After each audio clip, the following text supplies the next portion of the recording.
Assalamualaikum warahmatullahi wabarakatuh. Waalaikumsalam warahmatullahi wabarakatuh. Assalamualaikum warahmatullahi wabarakatuh. Alhamdulillah, alhamdulillahirabbil alamin wassalatu wassalamu ala nabiyyina Muhammadin sayyidil awwalin wal akhirin wa ala alihi wa sahbihi ajma'in. Amma ba'du. Segala puji hanya bagi Allah Subhanahu wa taala, Rabb semesta alam, dan salawat beserta salam semoga tercurah limpahkan kepada baginda kita Nabi Muhammad sallallahu alaihi wasallam yang mana merupakan pemimpin generasi awal dan generasi akhir, dan juga kepada keluarganya, kepada para sahabatnya, kepada tabi'in, atba'ut tabi'in, dan semoga sampai kepada kita semua. Amin ya rabbal alamin. Apa kabar ummahat akhwati fillah? Alhamdulillah sehat. Sehat ya Umi? Masya Allah. Alhamdulillah. Alhamdulillah. Sudah apa Kita kabar? alhamdulillah sehat.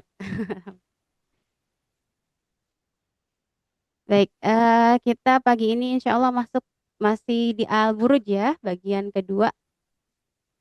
Sambil nunggu teman-teman yang lain, sebagian belum pada masuk juga ya. Ya seperti biasa kita tahsin terlebih dahulu di surah Al-Buruj, insya Allah. Sebelumnya suaranya jelas nggak? What? Jelas saja. A'udzu billahi minasy syaithanir rajim. A'udzu billahi minasyaitonir rajim. Bismillahirrahmanirrahim. Bismillahirrahmanirrahim. Wassama'i dzatil buruj. Wassama'i dzatil buruj. Buruj. Ya.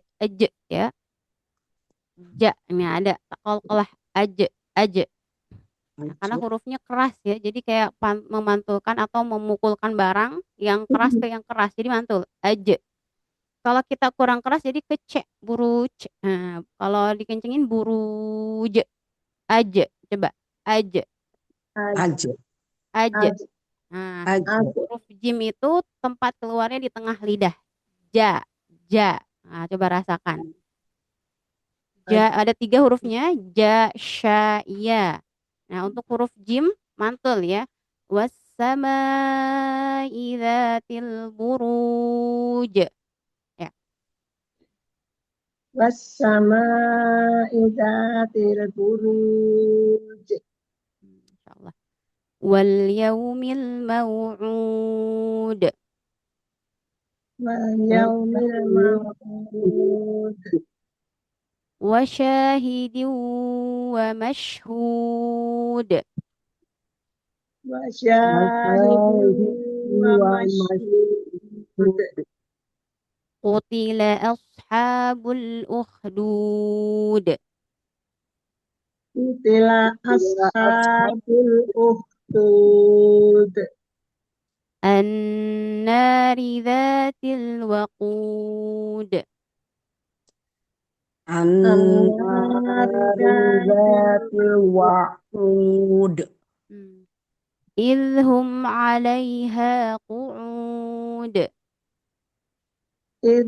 hum 'alaiha qu'ud. Wa hum 'ala ma yaf'aluna bil mu'minina syuhud. Wa hum 'ala Hum ma alama yaf'aluna bil ya'aluna bil mu'minina mu'minina syuhud. syuhud. Lagi ya. Wa ma naqamu minhum illa an yu'minu billahil azizil hamid. Wa ma naqamu minhum illa Minhum an yu'minu billahil billahil azizil azizil hamid. hamid. Allah, Allahumma arhamna bil Qur'an. Alhamdulillah. tahsin ya surah Al-Buruj sudah selesai. Semoga apa yang kita baca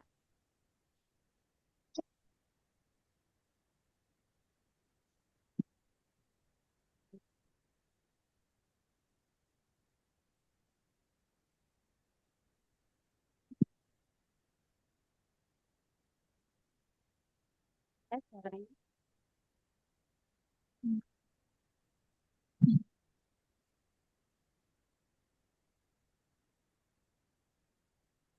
Udah ya suaranya ini. Oh, putus-putus. Sudah Halo? tapi kecil. Kecil. Tapi kecil. Kecil. Sekarang gimana? Lebih baik kan? Baik ya. Sekarang lebih baik? Lebih Ya, baik. sudah. Insya Allah. Iya, aduh.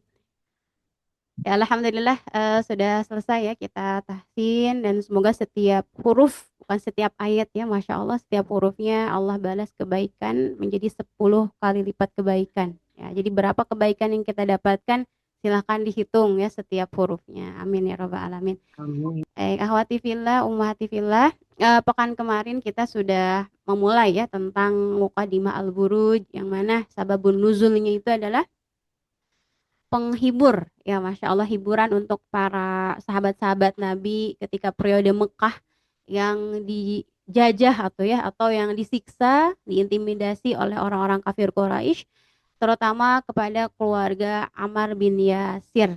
Ya, Ammar bin Yasir punya ya, ada Yasir ayahnya, kemudian istrinya adalah Sumayyah binti Khayyat, kemudian juga ada anaknya Ammar. Ya, sampai kata Rasulullah, "Sobron sobron ya ala Yasir, fa inna mau'idakumul jannah." Mereka diintimidasi bahkan sampai wafat ya. Sumayyah itu disiksa oleh Abu Jahal, begitupun suaminya juga sampai meninggal ya. Adapun Ammar beliau wafat atau syahid di perang Siffin gitu ya. Dan ini sebagai surat yang Allah turunkan kepada baginda Nabi Shallallahu Alaihi Wasallam agar menghibur mereka bahwasanya dulu pun sebelum masa kenabian Nabi Muhammad, bahkan di zaman-zaman sebelumnya banyak orang-orang yang disiksa karena menjaga keimanan mereka kepada Allah Subhanahu wa taala. Karena sudah ya di sumpah pertama wasama idzatil buruj, Allah bersumpah dengan langit dan gugusan bintangnya. Kemudian juga apalagi Allah bersumpah dengan yaumil mau'ud, Allah bersumpah dengan hari yang dijanjikan itu hari kiamat. Kemudian juga Allah bersumpah dengan apa lagi? Balik lagi. Wa syahidi wa masyhud, Allah bersumpah dengan hari Jumat atau bersumpah dengan Rasulullah dan apa yang disaksikan. Kemudian apa yang Allah sumpahkan, ya Allah sumpahkan adalah tentang ashabul ukhdud, ya orang-orang yang tertindas pada di Yaman ya. Qutila ashabul ukhdud yang mana banyak versinya para ulama, ada yang mengatakan di Yaman, Iran, Habasyah, ada juga yang mengatakan di negara Syam. Dan itu pun sama semuanya. Oh, mereka pun sama-sama ditindas, dianiaya oleh orang-orang kafir. Nauzubillah min dzalik ya. Dan mungkin relate juga sama kita saat ini gitu yang kita saksikan di mana nih? Al-Qur'an ini bukan hanya untuk di zaman Rasulullah saja, tetapi juga sampai hari kiamat. Ya untuk di tahun ini atau yang kita saksikan saat ini penyiksaan di mana nih Ummahat Akhwati Fillah? Palestina. Palestina. Kemudian di mana lagi Umi? Ada lagi Palestina, kemudian pernah juga ya di Rohingya, betul ya. Kemudian di Suriah juga sama, itu juga dibantai, ya. Kemudian di Yaman dan Iran. Di Sudan juga ya. Astagfirullah. Gitu ya. Jadi saya izin ganti ini dulu mikrofon ya.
Ya,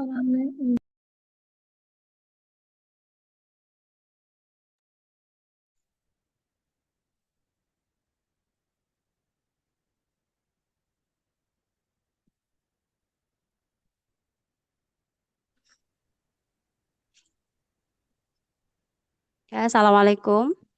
Waalaikumsalam warahmatullahi wabarakatuh. Waalaikumsalam warahmatullahi Waalaikumsalam wabarakatuh. warahmatullahi wabarakatuh.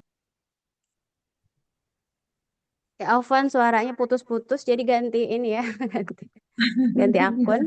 Mohon izin. Sekarang jelas suaranya Ummahat? Ya, Jelas. jelas. Alhamdulillah. Jelas, Ustazah. Baik, kita sudah masuk ayat 4 kemarin ya tentang pembantaian yang ada di zaman 70 tahun sebelum masa kenabian. Dan ini merupakan kejadian yang memang terjadi juga pada umat muslim pada saat ini gitu yang kita saksikan di beberapa negara muslim. Dan ini kata Allah Subhanahu wa taala, qutila ashabul ukhdud, mereka terlaknat gitu ya. Alhamdulillah kisahnya kemarin sudah kita bahas juga. Insya Allah pada ingat ya atau udah lupa lagi? Di sini ada riwayat sahabat Suhaib Ar-Rumi tentang Raza Dunwas, kemudian yang endingnya bagaimana? Endingnya yaitu Abdullah bin Tamir ya, kemarin kita sudah bahas Abdullah bin Tamir, beliau rela mengorbankan nyawanya untuk kemaslahatan yang lebih besar. Masya Allah ya. Apa itu? Yaitu berimannya ribuan orang yang menyaksikan pembunuhan atau menyaksikan apa yang dilakukan oleh Raja Dunawas pada saat itu. Yang mana Raja Dunawas ketika akan membunuh Abdullah bin Tamir, beliau mengatakan Bismillahirrabbilgulam ya, dengan menyebut nama Allah Tuhannya pemuda. Dan subhanallah cerdas ya Abdullah bin Tamir tuh, nggak apa-apa dia meninggal, karena meninggal itu kalaupun tidak hari ini pasti besok juga meninggal gitu ya. Ada dia mengorbankan nyawanya untuk menjadi kemaslahatan orang-orang yang menyaksikan itu dan ribuan orang beriman. Tetapi dengan imannya itu pun menjadi ancaman besar juga untuk mereka sebenarnya, karena Raja Nawas pun marah besar ya ketika orang-orang, ribuan orang yang menyaksikan beriman kepada Allah Subhanahu wa taala bahwa ada Tuhan gitu ya, karena kata Nawas, aku adalah Tuhan, kata dia ya. Sehingga ketika orang-orang memutuskan untuk beriman kepada Allah, Raja Nawas marah dan dan ditawarkan kepada orang-orang yang beriman. Sebentar. Ya. Kalau kalian tidak keluar dari agama Islam, maksudnya kalau kalian tetap pada keimanan, maka kalian akan dibakar hidup-hidup gitu ya. Jadi sebelum mereka dimasukkan ke parit itu ditawarkan dulu, mau beriman kepada Allah atau beriman kepadaku gitu ya. Tetapi kebanyakan mereka memilih beriman kepada Allah Subhanahu wa taala. Ini ya kemarin kisahnya sampai sini. Kata sebagian periwayat ada yang mengatakan sekitar 20.000 orang, ada yang mengatakan 2.000 orang, wallahu alam berapa jumlahnya. Dan juga ada sebagian riwayat mengatakan bahwa sebelum orang-orang beriman ini masuk ke dalam api, mereka sudah dicabut terlebih dahulu nyawanya. Jadi tidak merasakan panasnya api yang ada di parit. Seperti kisahnya Nabi Ibrahim alaihissalam itu juga kan, ketika akan dibakar di api itu, kata Allah Subhanahu wa taala, ya narukuni barda wa salaman ala Ibrahim gitu ya.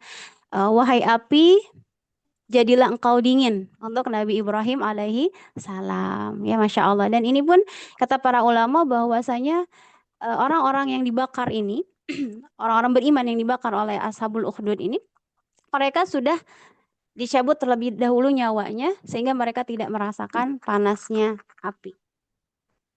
Ya. Kemudian kita kemarin sudah masuk ayat 8 juga ya.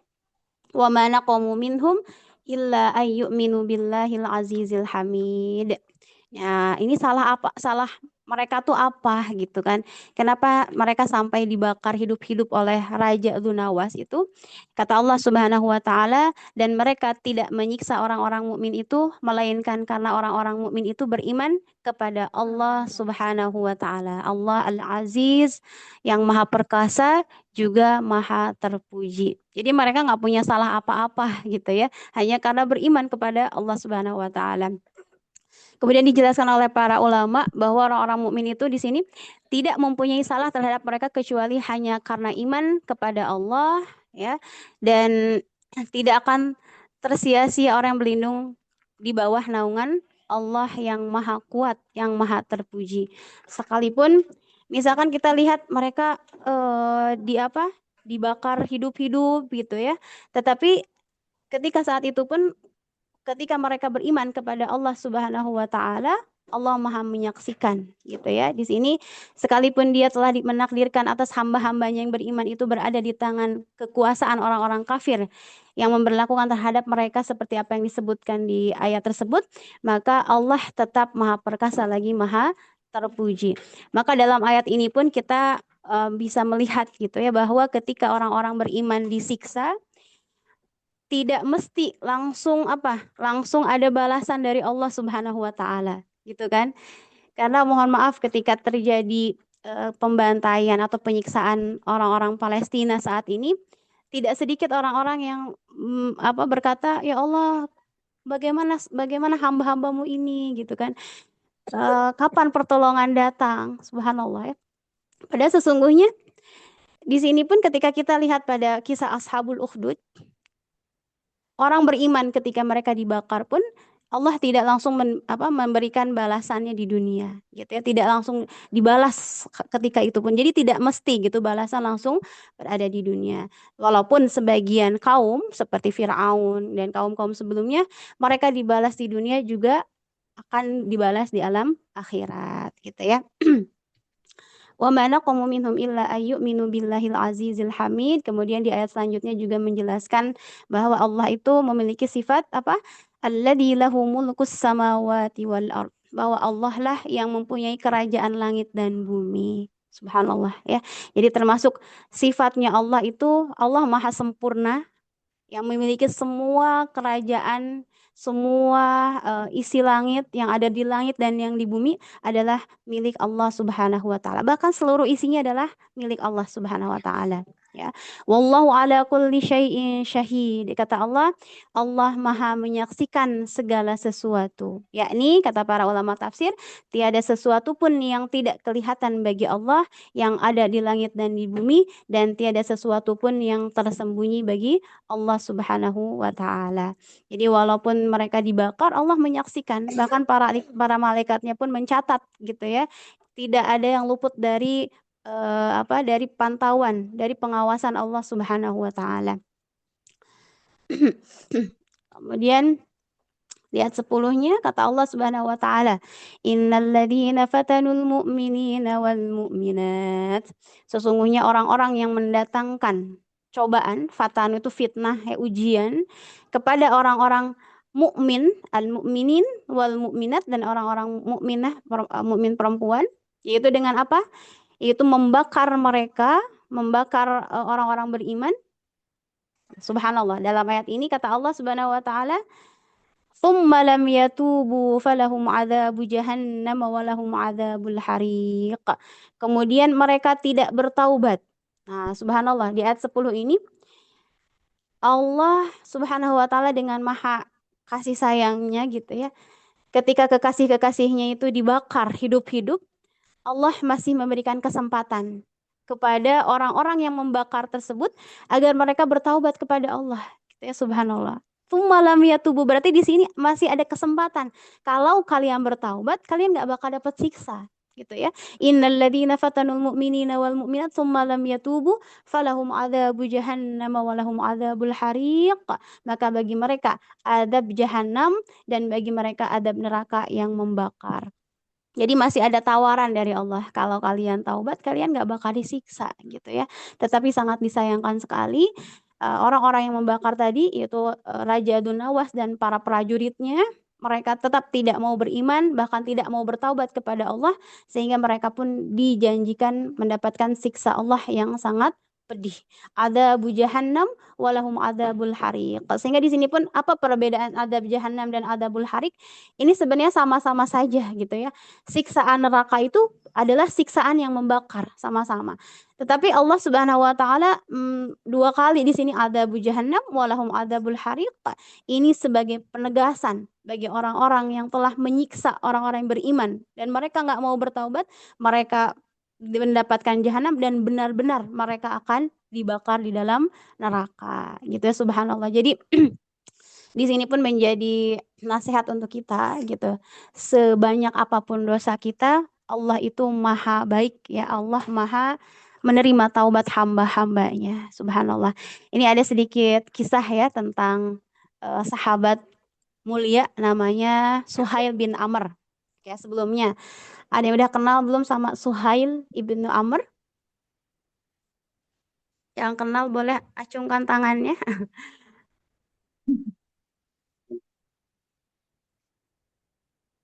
Mungkin Umi Endang kenal sama Suhail? Pernah dengar namanya? Lupa lagi. Iya, tentang Suhail bin Amr ya. Bentar. Jadi Suhail ini beliau bentar ya. Dulu dia ahli berorasi ya. Berorasi itu apa ya? Kalau demo gitu, ibu-ibu umahat kalau lihat demo mereka ada yang tukang bicara itu ya. Nah, Suhail ini adalah ahli orasi. Jadi kalau bicara memang fasih, bicaranya sangat fasih. Tetapi saat waktu zaman jahiliyah, maksudnya sebelum dia masuk Islam, dia berorasinya dalam memusuhi Rasulullah Shallallahu Alaihi Wasallam. Jadi dia berorasi, ayo kita lawan Rasulullah, ayo kita bilang Rasulullah adalah tukang sihir gitu ya. Jadi dia paling pintar berbicara gitu. Paling pintar berbicara untuk memusuhi Rasulullah dan para sahabat-sahabatnya ketika di Mekah itu. Dan pastinya para sahabat jengkel ya sama Suhail bin Amr ini, sangat jengkel. Nah, suatu ketika Suhail ini dia tertangkap ya ketika perang Badar kalau nggak salah, dia tertangkap menjadi tawanan tawanan kaum muslimin. Kemudian ketika Umar bin Khattab melihat Suhail, kira-kira apa nih yang dirasakan oleh Umar bin Khattab? Pasti nggak suka ya, kesel. Kamu sering berorasi tidak benar gitu kan ketika di Mekah. Dan sekarang ketangkap. Nah, kira-kira kalau kita ketemu orang yang jahat, pengen diapain ya, Ahwat, Umahat? Mau Balas diapain? kejahatan ya. Oh, diapain nih? Dibalas dendam ya, mau dipukul Betul. atau diapa? Betul. Kayak kita nggak suka sama Netanyahu, misalkan presiden Israel. Nggak suka sama orang-orang yang zalim. Dan begitu pun Umar bin Khattab ketika ketemu Suhail bin Amr, dia adalah ahli orasi di kafir Quraisy. Umar bin Khattab minta izin sama Rasulullah. Ya Rasulullah, aku minta izin untuk merontokkan giginya Suhail. Diapain? Dirontok atau dipukul aja mulutnya biar giginya habis. Nah, kenapa giginya? Kira-kira Umahat, kenapa Umar bin Khattab minta izin giginya? Kenapa nggak yang lain? Kenapa Ustazah Fitri? Iya, biar nggak bisa ngomong ya, biar nggak bisa berorasi lagi. Karena Suhail ini dia fasih bicaranya, subhanallah ya. Tapi dengan maha lembutnya Rasulullah ya, dengan kelembutannya Rasulullah SAW, jangan ya hai Umar katanya, jangan. Bisa jadi Suhail ini di masa yang akan datang dia akan menjadi pujian bagi banyak orang, bahkan sangat berjasa untuk agama ini. Padahal Suhail itu belum masuk Islam saat itu, subhanallah ya. Tapi Rasulullah SAW beliau pun mengatakan itu karena ada wahyu juga ya, wa may yantiqu anil hawa in huwa illa wahyu yuha, bahwa ada wahyu bahwasanya Suhail itu kelak akan menjadi pembela agama Islam. Padahal waktu itu ketika akan dirontokkan giginya sama Umar, dia belum masuk Islam ya. Dan subhanallah ketika Rasulullah wafat pada tahun 11 Hijriah, awal tahun 11 Hijriah, orang-orang Mekah itu yang asalnya sudah masuk Islam, banyak sekali yang murtad, yang berniat untuk murtad. Bahkan ketika diwajibkan zakat pun saat itu, di masa pemerintahan Abu Bakar As-Siddiq, banyak yang keluar dari agama Islam karena nggak mau mengeluarkan zakat saat itu. Sehingga terjadi perang Riddah. Ternyata di Mekah pun ketika wafatnya baginda Nabi Shallallahu Alaihi Wasallam, banyak mereka yang pengen keluar dari agama Islam. Kenapa? Karena Rasulullah udah nggak ada gitu. Mereka sedih, juga mereka merasa iman mereka melemah gitu. Sehingga saat itu Suhail udah masuk Islam pada tahun 7 Hijriah ya, atau pada sebelum Fathu Makkah, Suhail udah masuk Islam. Ketika wafat Rasulullah, orang-orang Mekah itu akan keluar dari agama Islam, sudah berniat gitu keluar dari agama Islam. Tapi apa kata Suhail?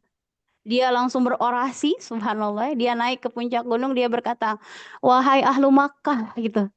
Apa nggak malu kalian itu paling terakhir masuk agama Islam? Karena orang Mekah kan kalau masuk Islamnya terakhir gitu kan. Karena mereka pun ada perang dulu baru pada masuk Islam. Apakah nggak malu? Kalian itu adalah mutaakhiruna fi dukhulil Islam. Kalian masuk Islam terakhir, tapi kalian mau murtad, mau keluar dari agama Islam paling pertama. Subhanallah ya. Kemudian kata Suhail, fa inna Muhammadan qad mata. Sesungguhnya Nabi Muhammad telah meninggal. Fa innallaha la yamutu, ya. Fa innallaha hayyun abada. Tapi sesungguhnya Allah Subhanahu wa taala itu hidup untuk selamanya. Fala ta'budu Muhammadan wa abudullah. Ini ya gitu kata Suhail, ibadahlah kalian kepada Allah, jangan beribadah kepada Nabi Muhammad gitu. Tapi ini ucapannya benar. Subhanallah gitu ya. Jadi kita pun terkadang ketika kehilangan seseorang, misalkan mungkin ada perasaan kehilangan, kemudian mungkin kalau kehilangan guru yang kita menjadikan tauladan kita, misalkan nggak ada, pasti akan melemah gitu. Dan ini yang dikatakan Suhail, fala ta'budu Muhammadan fa inna Muhammadan qad mata. Janganlah kalian beribadah kepada Nabi Muhammad karena Nabi Muhammad telah meninggal. Fa'budullaha wa huwa hayyun abada. Maka beribadahlah kepada Allah Subhanahu wa taala karena Allah itu hidup selama-lamanya. Subhanallah. Dan apa yang terjadi saat itu, orang-orang Mekah yang asalnya akan keluar dari agama Islam, mereka tidak jadi gitu karena mendengar orasi dari siapa tadi? Dari siapa, Ahwat? Suhail. Suhail, Masya Allah, dari Suhail bin Amr. Dan ketika Umar bin Khattab mendengar ucapan Suhail, subhanallah, beliau langsung tersenyum. Wah, betul apa yang diucapkan oleh Rasulullah Sallallahu Alaihi Wasallam. Untung nggak jadi apa nih? Nggak jadi dirontokin giginya ya sama Umar bin Khattab. Jadi wajar juga ketika saat itu para sahabat nggak suka ya, kesel dengan orang-orang yang memusuhi agama Islam, termasuk Suhail bin Amr. Tapi kata Rasulullah jangan gitu. Bisa jadi dia bertaubat, dia kembali kepada Allah Subhanahu wa taala, bisa jadi dia beriman kepada Allah dan bertaubat. Dan ini luar biasa ya, agama Islam ini mengajarkan kepada kita untuk jangan bersuudzon kepada orang-orang sekitar kita. Kalaulah saat ini dia belum baik imannya, mungkin bisa jadi besok atau besoknya lagi gitu ya. Begitupun seperti Suhail bin Amr, walaupun bertahun-tahun dia memusuhi Islam, bahkan menjadi orang pertama yang mengajak orang-orang memusuhi Islam, ya Suhail ini berorasi gitu dengan suara lantangnya, tetapi di suatu ketika ternyata dia pun menjadi garda terdepan untuk mempertahankan keimanan orang-orang yang berada di kota Mekah saat itu. Nah, ini dalam surah Al-Buruj ini pun Allah mengajarkan di sini bahwasanya orang-orang yang membakar ya, atau ashabul ukhdud yang membakar orang-orang beriman, kalau mereka bertaubat, mereka nggak bakal disiksa. Tetapi sangat disayangkan mereka tidak bertaubat kepada Allah Subhanahu wa taala sampai akhir hayatnya. Termasuk raja zalim itu, Raja Dunawas ya, yang kemarin kita sudah bahas. Kemudian kata Allah Subhanahu wa taala, nah tadi udah ya tentang adzabul hariq. Allah sudah sebutkan tentang siksaan yang sebagai ancaman untuk orang-orang yang nggak mau bertaubat kepada Allah. Kemudian di ayat 11-nya kata Allah Subhanahu wa taala, innal ladzina amanu wa 'amilus solihati lahum jannatun tajri min tahtihal anhar dzalikal fawzul kabir. Subhanallah, ayat 11 sebagai penghibur untuk kita semua ya, bukan untuk orang-orang yang disiksa saja, tapi dalam ayat 11 ini kata Allah, innalladzina amanu, sesungguhnya orang-orang yang beriman. Apakah cukup iman saja? Tidak cukup. Allah lanjutkan lagi, wa amilus solihat, juga beramal soleh. Jadi subhanallah, dalam Al-Quran itu Allah selalu menyandingkan kata iman dan beramal soleh. Maksudnya apa? Bahwa kita tidak cukup beriman saja kepada Allah. Misalnya saya beriman, saya yakin ada Allah, yakin ada malaikat, yakin dengan kitabnya Allah, yakin dengan Rasulullah, yakin dengan hari kiamat, yakin dengan qada dan qadar. Itu tidak cukup jika tidak dibarengi dengan amal soleh. Amal solehnya banyak sekali, seperti yang wajib, ada sholat, zakat, puasa, haji, dan sebagainya. Kemudian juga wa amilus sholihat ini banyak sekali jenisnya ya. Termasuk ketika kita pagi ini mencari ilmu pun ini adalah beramal soleh. Harus yakin ini kita lagi beramal soleh karena kita yakin dengan kebenaran Al-Quran, sehingga kita pun memiliki kewajiban untuk memperdalam ilmu Al-Quran, membacanya, kemudian juga mentadaburinya gitu ya. Wa amilus sholihat, dibarengkan iman dan beramal soleh. Maka apa kata Allah Subhanahu wa taala, janjinya lahum jannat, kata Allah untuk mereka adalah surga-surga atau taman-taman. Jannah itu sebenarnya dari kata taman ya, tapi diartikan sebagai surga. Jannatung tajri min tahtihal anhar, mereka mendapatkan surga yang mengalir min tahtihal anhar. Apa yang mengalir di bawahnya adalah sungai-sungai. Jadi sungainya nggak cuma satu, akhwat, subhanallah ya, bayangkan. Emang nggak bisa kebayangkan ya. Tetapi kata Allah, sungainya nggak cuma satu, tapi anhar. Kalau nahrun, kalau satu, kalau anhar, banyak. Naharun, satu sungai. Kalau anhar, banyak sekali sungainya. Dzalikal fauzul kabir, maka itu adalah kebahagiaan yang sangat besar atau keberuntungan yang sangat besar. Jadi kalau kita mendapatkan kesuksesan di dunia, itu belum kesuksesan yang hakiki. Apakah dengan jabatan, apakah dengan harta, dengan kecantikan, atau apapun, kita belum benar-benar sukses kalau kita belum mendapatkan surga. Gitu ya, khotifillah. Begitupun ketika saat ini kita dalam keadaan susah, kita dalam keadaan bingung, ya, diuji dengan segala hal oleh Allah Subhanahu wa taala, gak apa-apa gitu ya, karena kita masih di dunia. Yang sedih itu kalau kita berada di akhirat dan kita tidak mendapatkan keberuntungan. Itu yang harus kita takuti ya. Baik, di sini kata Allah Subhanahu wa taala tajri min tahtihal anhar, dan ini sama seperti dalam surah Muhammad ya, subhanallah wa tifillah, ada di layar ini sambil kita mentadaburi ayatnya ya. Jadi saya sengaja ditulis itu biar antun umat sekalian sambil meresapi ayat-ayatnya, bahkan yang belum hafal dihafalkan ya. Dalam surah Muhammad berkenaan dengan sungai-sungai. Jadi kata Allah bukan satu sungai, tapi banyak sungainya. Seperti apa sungai yang ada di alam surga, di akhirat ya, di surga. Kata Allah Subhanahu wa taala dalam surah Muhammad ayat 15. Mathalul jannatil lati wa'idal muttaqun. Kata Allah, perumpamaan jannah, perumpamaan surga yang dijanjikan kepada orang-orang yang bertakwa. Seperti apa surganya? Kata Allah, fiha anharum mimma'in ghairi asin. Di dalamnya terdapat sungai-sungai min ghairi asin. Asin ini bukan asin kata kita ya. Tapi maksudnya dalam bahasa Arab itu tidak akan berubah rasa dan baunya. Ya, karena kalau kita tahu di dunia ini kan air akan berubah ya kan. Apakah air susu, pasti kalau pagi-pagi nanti sorenya akan berubah. Air teh juga kalau berhari-hari mungkin akan berubah. Air kopi juga sama gitu ya. Dan kata Allah fiha anharum mimma'in ghairi asin, sungai-sungai yang berada di surga itu dia tidak akan berubah rasanya, juga tidak akan berubah baunya. Apa saja kata Allah? Wa anharum min labanil lam yataghayyar ta'muh, yaitu ada sungai-sungai yang mana sungai tersebut adalah min laban, yaitu dari susu. Masya Allah ya, bayangkan akhwat, sungainya itu dari susu airnya, lam yataghayyar ta'muh, yang rasanya tidak akan pernah berubah. Subhanallah ya. Karena kalau di dunia susu itu baru sejam, 2 jam atau 4 jam aja udah nggak bisa diminum karena udah basi. Namanya juga dunia. Tapi kalau di akhirat, air susu yang ada di sungai-sungai itu tidak akan pernah berubah. Wa anharum min khamril ladzati lisyaribin. Kemudian ada sungai-sungai yang mana sungai tersebut adalah dari khamar. Kalau kita di dunia kan khamar tuh minuman keras ya. Tapi khamar itu ya minuman anggur yang sangat lezat ya, lezat. Ladzatil lisyaribin, yang sangat lezat untuk meminumnya.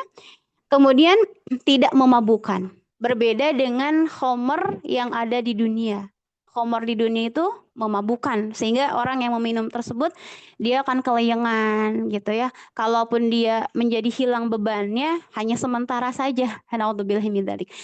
Kata Rasulullah SAW, barang siapa yang meminum khamr di dunia, maka dia tidak akan merasakan khamr yang ada di surga. Ya, naudzubillahi min dzalik ya. Dan menurut beberapa orang, naudzubillah, yang ada yang mengatakan bahwa khamr itu rasanya pahit sebenarnya, katanya, ya Allah alam. Katanya pahit. Tapi kenapa orang suka meminum itu? Mungkin karena efeknya gitu ya, wallah alam. Tapi kita ingat dalam hadis Nabi bahwa barang siapa yang meminum khamr di dunia, maka tidak akan menyicipi khamr yang ada di surga. Jadi di surga ada khamr tetapi tidak memabukkan dan juga sangat lezat, tidak seperti yang ada di dunia. Kemudian juga sungainya apalagi banyak banget ya kata Allah ya, karena anhar tajri min tahtihal anhar, ada air dari madu, air dari khamar, wa anharum min asalim musaffa. Kemudian juga ada sungai-sungai dari asal. Asal itu madu ya, subhanallah, madu musaffa yang jernih, yang yang murni gitu kalau kita ya. Karena di dunia sering kita temui ya, kalau kita beli madu ini kadang nggak asli gitu ya. Ini ada campuran, nggak murni gitu. Tapi subhanallah, kata Allah Subhanahu wa taala bahwa sungai yang ada di surga itu yaitu sungai yang dari madu, dan madunya adalah madu yang murni. Walahum fiha min kulli samarat wa maghfiratum mir rabbihim. Dan di dalamnya terdapat apa? Samarat, ada buah-buahan apapun yang kita mau sebelum diucapkan langsung ada gitu ya, katanya walahum fiha ma tashtahihil anfus wa taladul a'yun. Pokoknya apapun yang kita mau akan Allah hadirkan di surga itu, dan apapun yang membuat taladul a'yun, yang membuat mata kita melihatnya enak, Allah hadirkan ketika di surga ya. Wa maghfiratum mir rabbihim, dan mereka pun mendapatkan ampunan dari Allah Subhanahu wa taala. Jadi tadi itu di ayat innal ladzina amanu wa amilus shalihat, udah beriman juga beramal solih, maka janjinya adalah surga. Ya, amin ya rabbal alamin. Semoga kita termasuk bagian dari orang-orang yang mendapatkan surganya Allah. Ya, amin ya rabbal Amin alamin. ya. Baik, Ahwat. Nah, di sini ada satu kisah ya. Dan kita meyakini, dan saya yakin ummahat akhwati fillah yang hadir di Zoom ini bukan karena dunia, insya Allah ya. Semuanya didasari dengan iman. Iman kepada hari apa nih? Hari pembalasan ya, iman dengan hari kiamat. Kata Rasulullah SAW bahwa di hari kiamat, ini tentang masih berkaitan dengan kenikmatan surga ya. Kata Rasulullah ini dalam hadis sahih, yu'ta bi an'ami ahli dunya min ahli nar yaumal qiyamah fayusbaghu min finnari sabghatan thumma yuqal ya ibna adam hal ra'aita khairan qattun hal marra bika na'imun qattun fayaqulu la wallahi ya rabb. Ya. Ketika di hari kiamat akan didatangkan, katanya bahwa di hari kiamat akan didatangkan orang yang paling nikmat hidupnya. Ya.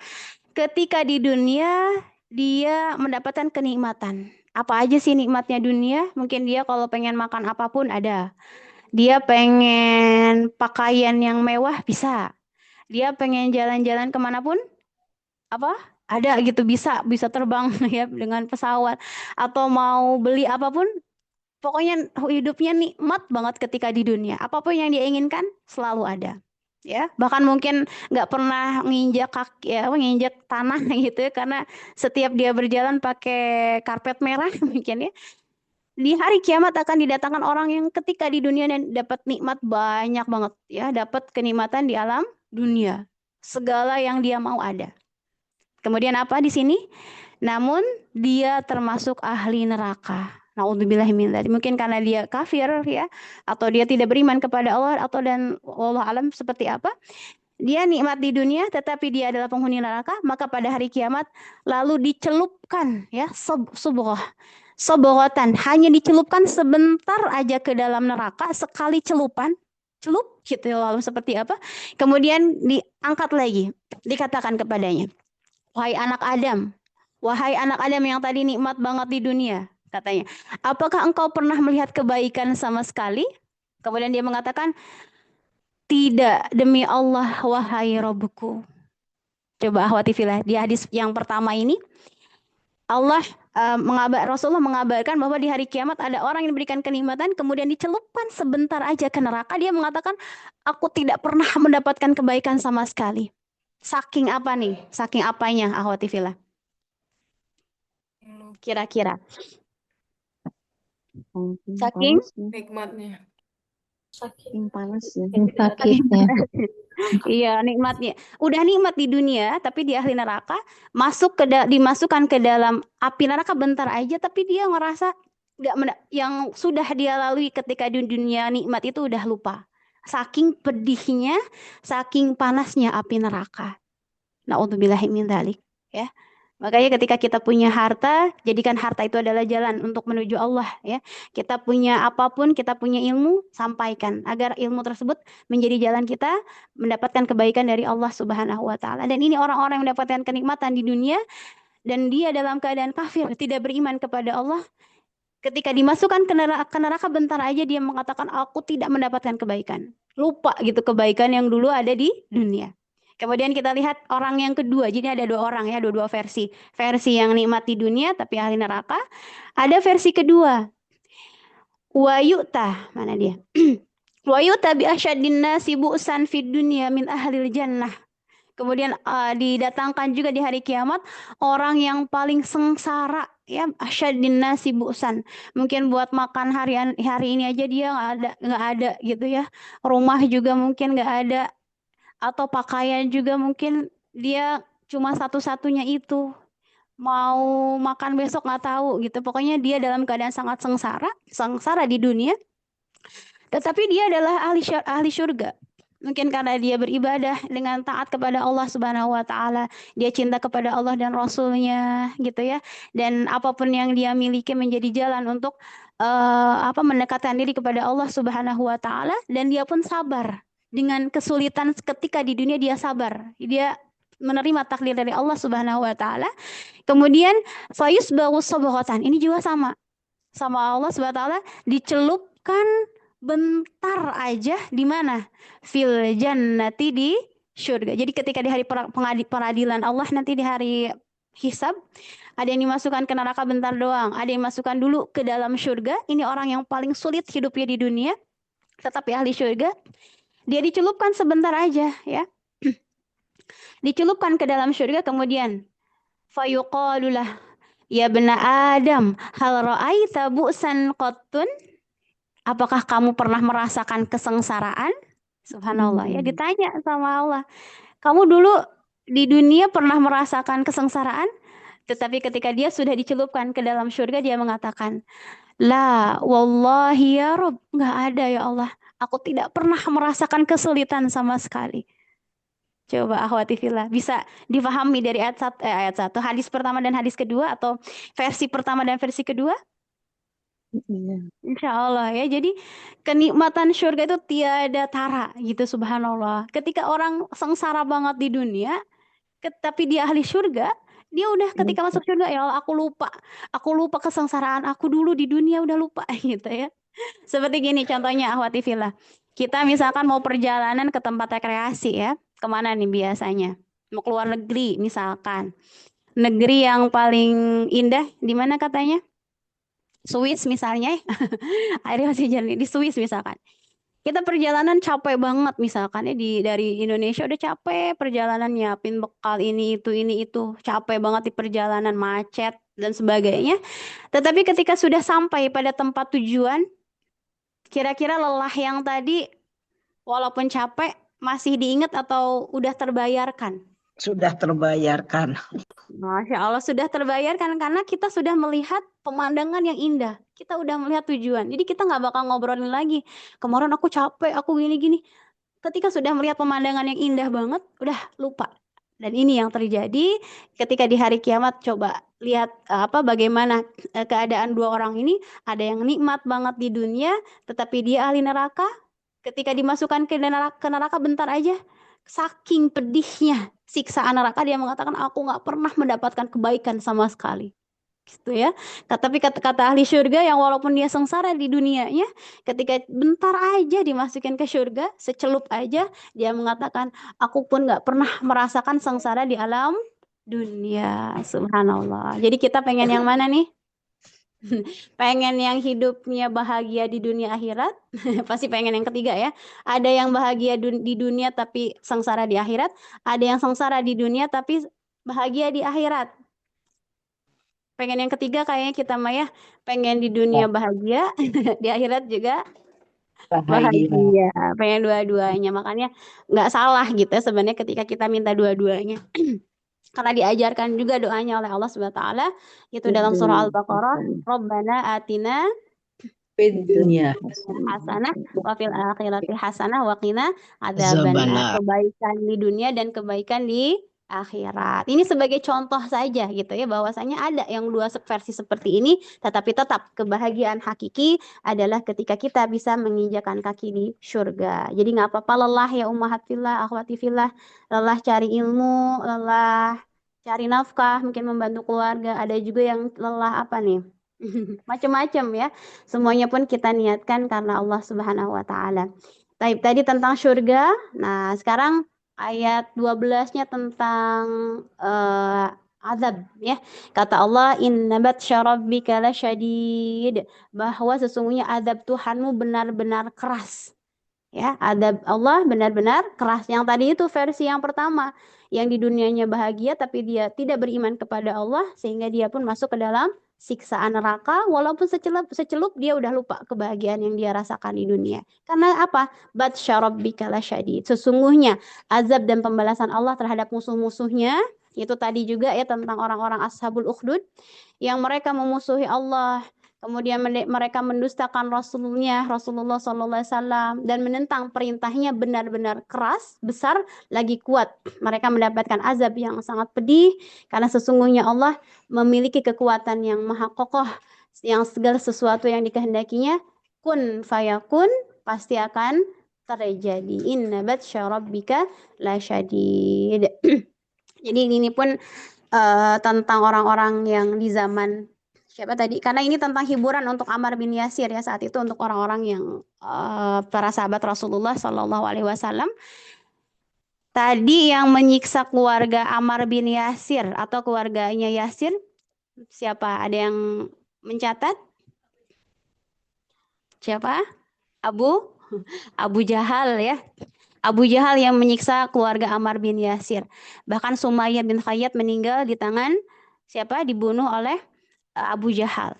Dan ketika perang Badar, subhanallah, Allah memperlihatkan keagungannya bahwa di perang Badar Abu Jahal dan kawan-kawan kakak ya, mereka meninggal ketika perang Badar. Padahal perang Badar itu adalah perang pertama ya pada tahun 2 Hijriah, ketika kaum muslimin diusir ya, berhijrah dari Mekah ke Madinah.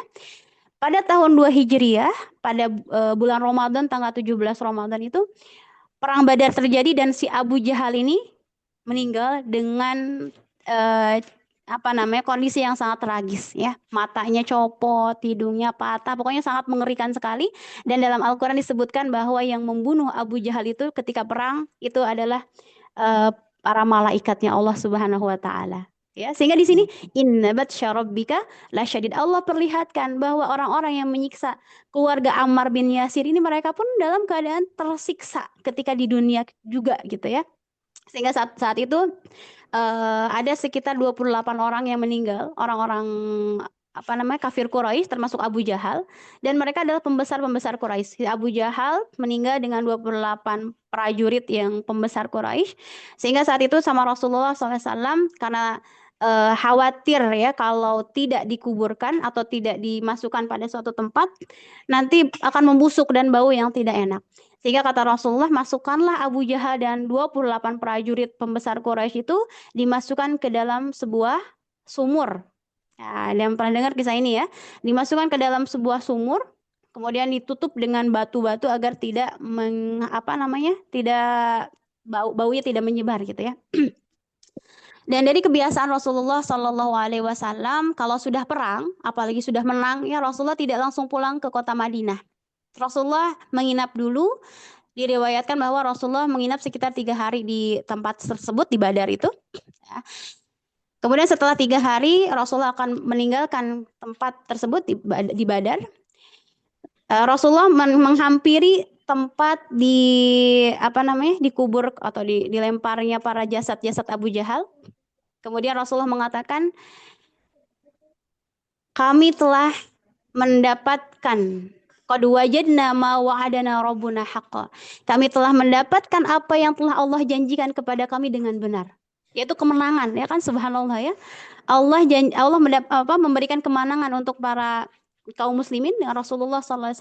Kemudian Rasulullah mengatakan, fahal wajadtum ma wa'ada rabbukum haqqa. Ya Rasulullah mengatakan, apakah kalian sudah menemukan apa yang Allah janjikan kepada kalian? Nah, coba akhwati fillah, ini Rasulullah ngobrol sama siapa? Jasad. Jasad, atau pada depan kuburan atau sumur yang di situ ada jasad-jasad Abu Jahal, CS, Abu Jahal dan kawan-kawannya. Sehingga Umar bin Khattab ketika mendengar itu, wahai Rasulullah, apakah mereka mendengar? Gitu kan, kata Umar bin Khattab, apakah mereka mendengar apa yang kau ucapkan ya Rasulullah? Kata Rasulullah, mereka mendengar seperti kalian mendengar. Gitu. Jadi ini menjadi dalil ya akhwati fillah. Makanya dalam adab kita itu kalau lewat kuburan kita ngucapin apa? Assalamualaikum ya ahlan diyar minal mu'minin insyaallah bikum lahikun, ya. Keselamatan untuk kalian wahai ahli kubur. Insyaallah kita pun akan menyusul gitu ya. Tapi jangan nunggu jawaban ya. Waalaikumsalam gitu enggak ya. Jadi sebenarnya mereka mendengar salam kita ya akhwati fillah ya.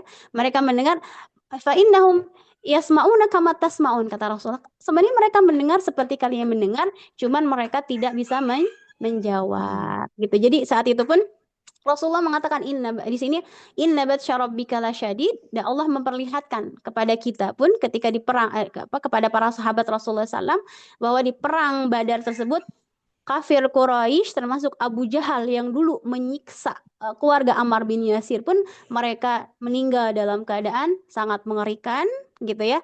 Kemudian juga di alam akhirat pun mereka akan mendapatkan siksa dari Allah Subhanahu wa taala. Adapun Abu Lahab itu, kalau kita sudah bahas juga tentang tafsir surah Al-Lahab, Abu Lahab tidak terbunuh ketika perang Badar, tetapi dia mendapatkan luka-luka yang sangat banyak sekali di perang Badar tersebut. Dia pulang ke kota Mekah dan mendapatkan penyakit yang sangat mengerikan ya. Bau busuk dari kulitnya sampai akhir hayatnya.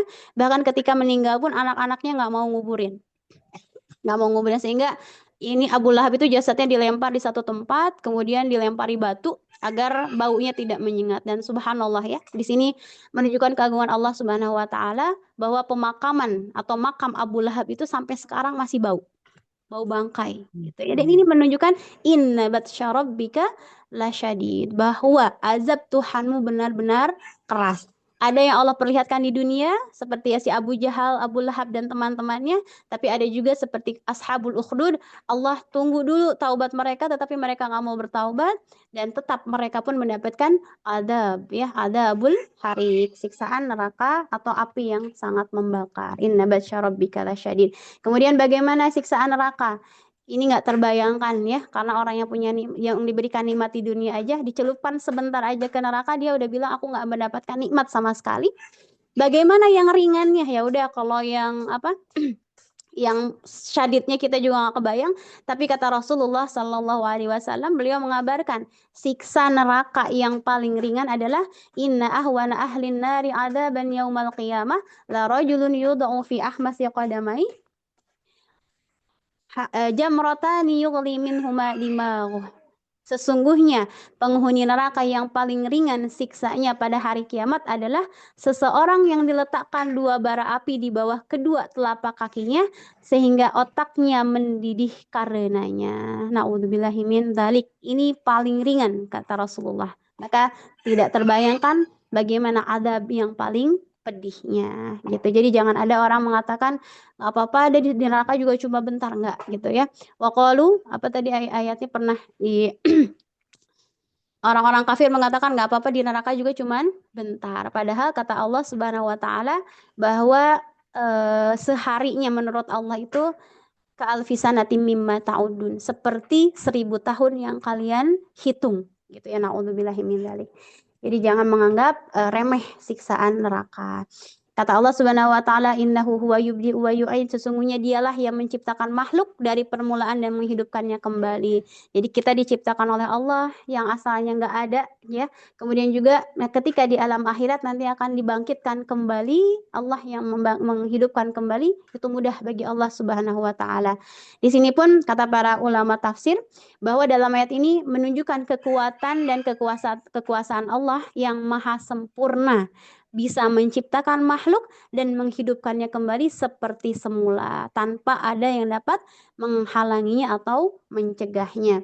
Wa huwal ghafurul wadud, ya, ayat 14 ya, kata Allah, Allah lah yang maha pengampun dan lagi maha pengasih. Walaupun Allah Subhanahu wa taala pun tadi inna batsya rabbika lasyadid, siksaan Allah sangatlah dahsyat gitu, sangatlah berat, tetapi Allah sebutkan wa huwal ghafur. Kalau kalian masih mau meminta ampun kepada Allah, Allah akan menerima taubat kalian. Subhanallah ya, sebanyak apapun dosa kita, bahkan sebanyak buih di lautan pun dosa kalian, kalian datang kepada Allah dengan bertaubat, taubatan nasuha, Allah akan menerima taubat kita.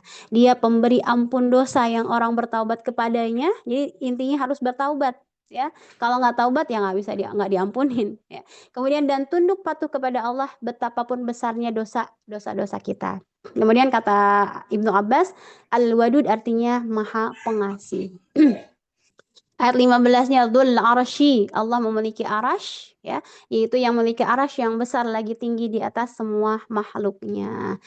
Fa'alul lima yurid, maha kuasa berbuat apa yang dikehendakinya. Tadi di ayat sebelumnya tentang Ashabul Ukhdud itu udah kehendak Allah Subhanahu wa taala ya.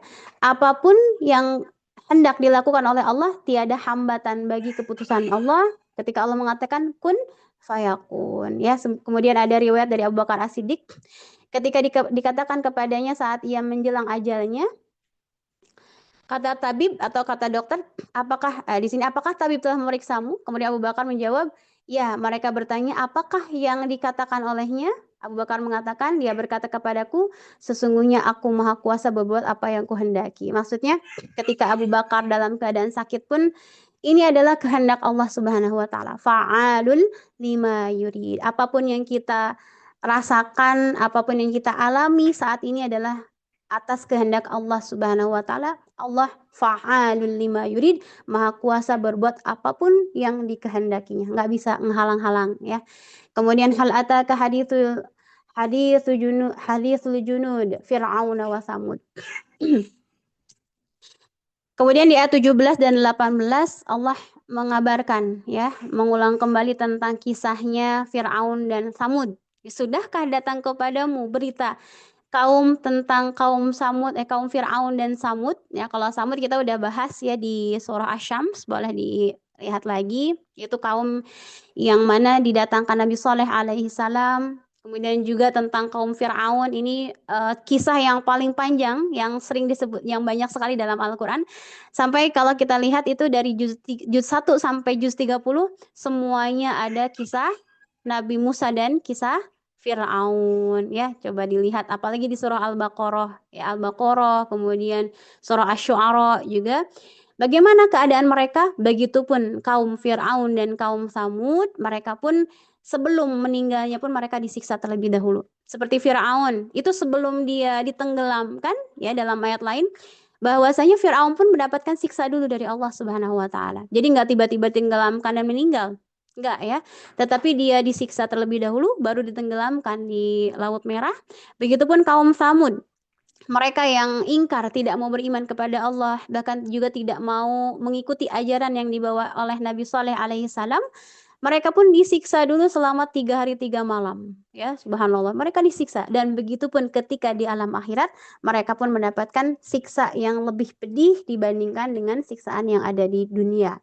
Balil ladzina kafaru fi takdzib, kata Allah, sesungguhnya orang-orang kafir selalu mendustakan. Jadi apa yang mereka lakukan, si Fir'aun, kaum Samud, mungkin kaum Ad, kemudian Ashabul Ukhdud, apa sebenarnya yang mereka lakukan itu adalah mereka kafir. Mereka mendustakan apa yang dibawa oleh orang-orang sebelumnya atau yang dibawa oleh rasul-rasul mereka, oleh nabi mereka. Balil ladzina kafaru fi taqlib. Begitupun Abu Jahal, CS ya. Abu Jahal, Abu Lahab dan kawan-kawan, mereka kenapa mendapatkan siksa? Karena mereka mendustakan Allah dan Rasulullah Sallallahu Alaihi Wasallam. Mereka nggak mau percaya kepada Rasulullah, tidak mau percaya kepada Al-Quran. Mereka selalu berada dalam keraguan, mereka ragu dengan apa yang dibawa oleh Rasulullah. Mereka pun kufur, ingkar kepada Nabi Muhammad Sallallahu Alaihi Wasallam. Wallahu min waraihim muhit, kata Allah, padahal Allah mengepung mereka dari belakang mereka. Maksudnya Allah Maha mengetahui, meliputi apa yang mereka lakukan. Dalam hati mereka Allah tahu juga, dan apa yang mereka perbuat pun Allah mengetahuinya. Tidak ada yang luput dari pengawasan Allah Subhanahu wa taala. Kemudian ini ya udah akhir ya Ahwat ya. Ayat 21 kata Allah, bal huwa Qur'anum Majid. Bahkan yang didustakan mereka itu adalah Al-Quran yang mulia. Jadi yang didustakan bukan hanya Allah dan Rasulnya, tapi juga dalam ayat 21 orang-orang kafir ya, yang mereka menyiksa keluarga Ammar bin Yasir ini, mereka juga mendustakan, mereka tidak percaya kepada Al-Quran yang dibawa oleh Rasulullah Sallallahu Alaihi Wasallam, yang diturunkan kepada baginda Nabi Muhammad Sallallahu Alaihi Wasallam. Bahal huwa Qur'anum Majid. Padahal Al-Quran ini, Al-Quran yang kita baca pagi ini, yang kita baca setiap hari, itu adalah Al-Quran, kitab yang mulia gitu ya, kalam Allah Subhanahu wa taala.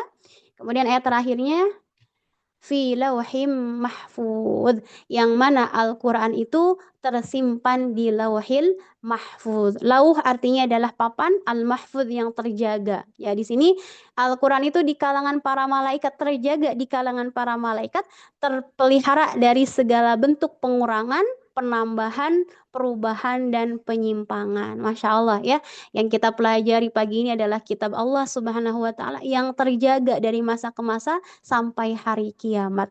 Oke, ahwati fillah, sebelum ditutup ada satu kisah ya tentang Al-Quran. Subhanallah.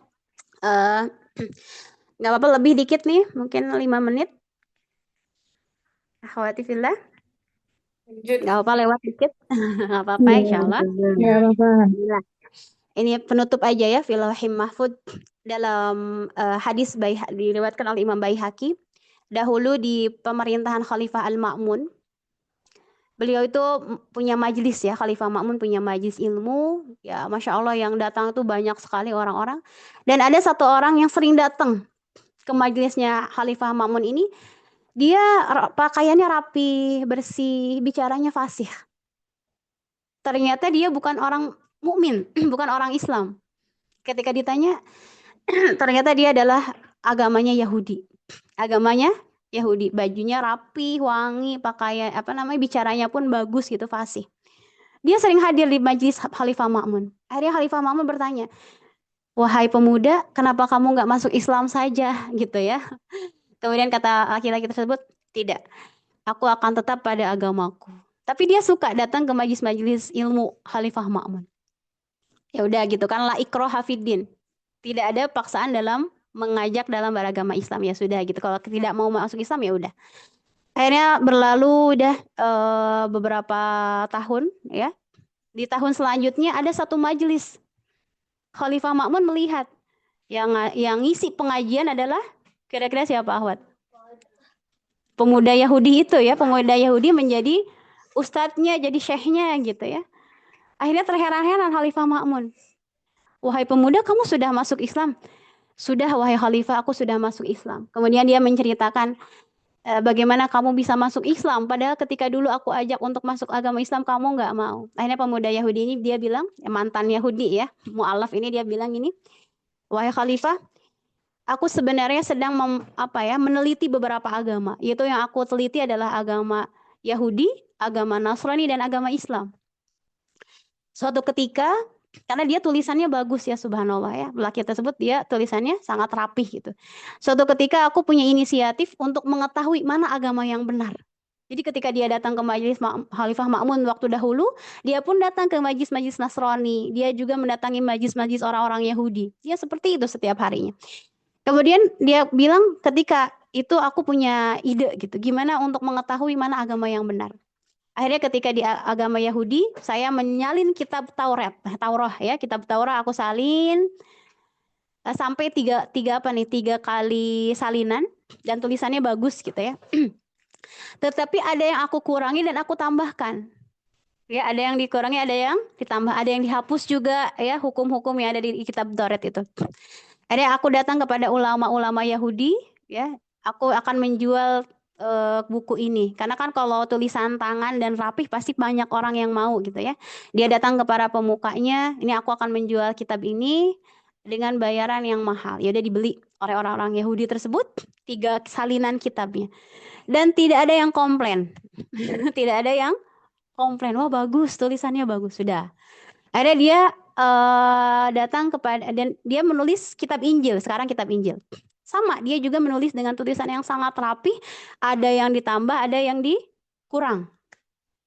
Setelah 3 salinan selesai, dia jual juga ke orang-orang Nasrani, aku punya tulisan kitab Injil bagus nih, mau nggak? Mereka suka, wah bagus tulisannya rapi, padahal ada yang ditambahkan dan dikurangi. Subhanallah. Dia pun berinisiatif yang sama ketika akan menyalin Al-Quran. Dia salin Al-Quran 3 kali salinan, 3 kali kitab gitu ya. Dan ada yang ditambah, ada yang dikurang. Subhanallah. Dia datangnya nggak langsung ke Ustadz, tapi ke orang-orang yang biasa aja gitu ya. Ini aku mau jual Al-Quran, tulisannya bagus, silahkan kamu beli gitu. Tapi orang Islam tersebut dia nggak langsung membeli, tetapi meneliti dulu, dibaca dulu. Ternyata banyak sekali lafaz-lafaz yang diubah dan yang dikurang ditambahkan. Akhirnya kata orang yang ditawari untuk membeli kitab tersebut, aku tidak akan membelinya. Ini ada pengurangan, ada penambahan dalam Al-Quran. Subhanallah ya, sehingga orang Yahudi itu baru berpikir ternyata agama yang paling benar atau yang, karena dalam Taurat dan Injil itu sudah banyak perubahan gitu ya. Bahkan dalam Al-Quran yuharrifunal kalima amma wadi'ih, sudah disebutkan dalam Al-Quran bahwa orang-orang Yahudi dan orang-orang Nasrani mereka banyak yang merubah isi kandungannya. Bahkan ada namanya revisi. Pernah dengar ya Ummahatillah? Jadi kalau orang-orang, mohon maaf ya, orang Nasrani, Kristen itu mereka ada revisi dari tahun ke tahun. Revisi tahun 2020 misalkan, revisi lagi tahun 2021. Terus seperti itu. Jadi dalam kitab-kitab mereka ada perubahan. Sehingga di situ dia berpikir bahwa Al-Quran ini adalah benar-benar kitab Allah Subhanahu wa taala yang terjaga fi lawhim mahfuz. Dalam surah Al-Hijr ayat 9, inna nahnu nazzalna dzikra wa inna lahu lahafizun. Kata Allah ya, kami menurunkan Al-Quran wa nahnu lahu lahafizun, dan kami yang menjaganya. Jadi tidak heran gitu ya ketika Al-Quran terjaga, bahkan ketika di langit dijaga oleh para malaikatnya di Lauhil Mahfuz, dan di muka bumi ini Allah jaga di hati-hati hamba-hambanya yang terpilih sebagai para penghafal Al-Quran. Jadi kalau kita lihat di agama Yahudi dan Nasrani, mereka tidak tidak menjaga keasliannya, dan yang sekarang itu sudah terkontaminasi, intinya gitu ya, sudah berubah dari keaslian yang diturunkan kepada Nabi Isa dan Nabi Musa alaihi wassalam. Begitu akhwati fillah, bisa difahami tentang kisah ini. Jadi laki-laki tersebut asalnya Yahudi, dia mencari kebenaran agama-agama, ternyata yang benar hanya agama Islam dengan mukjizat Al-Quran yang diberikan kepada baginda Nabi Muhammad sallallahu alaihi wasallam. Gitu akhwati fillah, barakallahu fikunna yang sudah terhubung di sini ataupun teman-teman yang mendengarkan rekaman. Semoga ini menjadi jalan hidayah untuk kita semua, lebih cinta kepada Allah Subhanahu wa taala, kepada Rasulullah, juga kepada Al-Qur'anul Karim. Amin ya rabbal alamin. Mohon maaf lahir batin akhwati fillah. Semoga selalu sehat, selalu istiqomah dalam kebaikan, dan Allah catatkan waktu yang kita lewati beberapa menit ini atau 1 jam lebih ini sebagai amal saleh di hadapan Allah Subhanahu wa taala. Amin ya rabbal alamin. Kita tutup dengan doa kafaratul majlis. Subhanakallahumma wa bihamdika asyhadu an la ilaha illa anta astaghfiruka wa atubu ilaik. Wassalamualaikum warahmatullahi wabarakatuh. Waalaikumsalam warahmatullahi wabarakatuh. Khair Ustazah. Wa iyyakunna